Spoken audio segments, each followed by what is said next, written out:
Good morning. Thank you for joining for our devotion. We'll begin in just a few minutes. If you can, join us on Saturdays at 5:30 or on Sundays at 8 and 10:30 a.m. We'd love to have you join us. We'll be beginning a new worship series entitled Delivered. So we'd love to have you join us for that. We do our live stream on Sundays at 8 a.m. You can find it on our website after the fact as well. So we'd love to have you join us.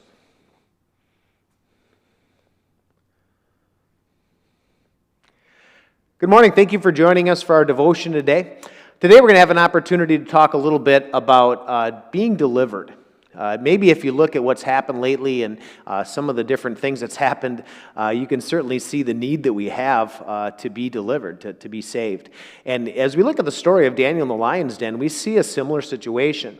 Remember what happens is King Darius makes a decree that everyone has to worship him. If they don't, they'll be thrown into a lion's den.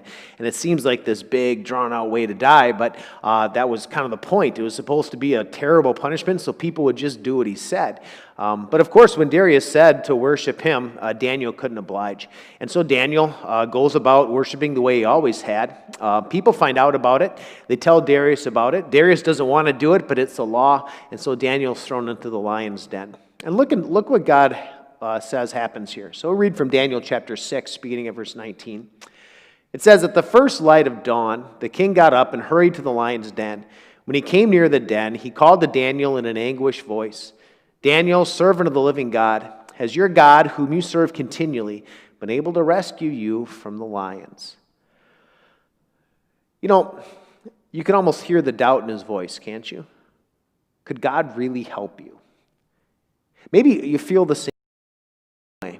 As you think of all the things we've went through in the last 6 months, as you think of all the ups and the downs, as you think of some of the things that are around the corner, you begin to wonder if God can really help, if prayer really matters, if any of this happens. But always remember, this is what our God does.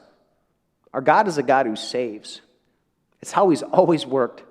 Time after time, he's come to the aid of his people. And time after time, he's saved just as he promised. And the salvation doesn't always look the way we want it to look. Consider how it worked for Daniel. It says in the next section, Daniel answered, "May the king live forever. My God sent his angel and he shut the mouths of the lions. They have not hurt me because I was found innocent in his sight, nor have I ever done any wrong before you, your majesty." You know, maybe Daniel would have thought to himself, if you wanted to save me, God, you could have just kept me out of the lion's den to begin with. But this is what salvation looked like for Daniel. He was in that den, and yet the Lord kept those lions from tearing him apart.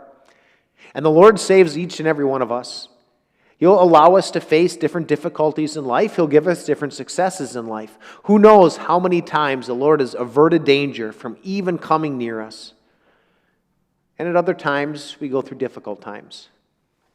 But always remember that we are a people who are delivered. That God sent his son Jesus to live and die for us, to save us from death, to give us a place with him in heaven forever. And that he continues to work to save his people to this very day. Over the next few weeks, we're going to have an opportunity to talk about what it means that as God's people, we are delivered. That we never have anything to fear. I hope you'll join us this Saturday at 5:30 or this Sunday at 8 or 10:30 a.m. as we talk about what it means to be a people that are delivered. Thank you for joining us for our Bible study. Lord's blessings on the rest of your week.